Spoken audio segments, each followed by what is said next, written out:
নমস্কাৰ সকলোকে মই পূৰ্ণিমা পাকঘৰলৈ পুনৰবাৰ স্বাগতম জনাইছোঁ।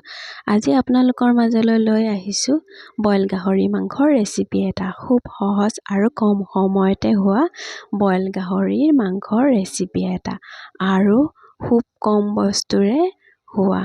তেতিয়াহ'লে বলক দেৰি নকৰি ভিডিঅ'ৰ মাজলৈ।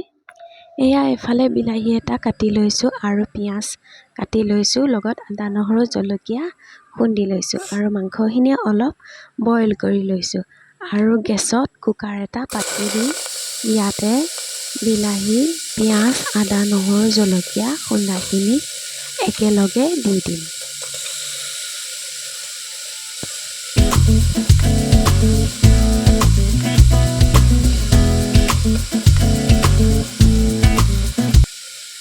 আৰু এতিয়া লগতে মাংসখিনিও দি দিম আৰু নিমখ অলপ দি দিম। এতিয়া ভালকৈ লৰাই লৈ এইখিনি ঢাকন মাৰি দিম আৰু ইয়াতে একো দিব নালাগে।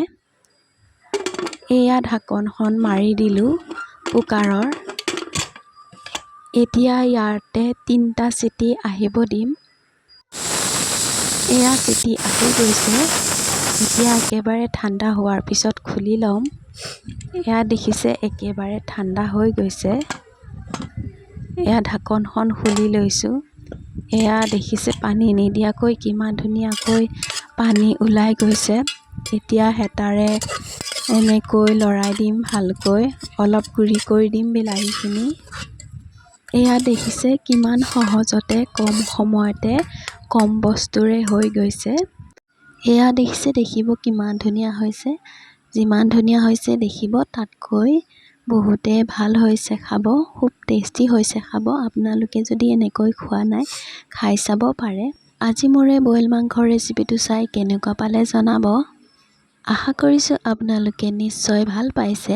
তেন্তে আজিলৈ আহিছোঁ, আকৌ লগ পাম অন্য এটা ভিডিঅ'ৰ সৈতে। ধন্যবাদ।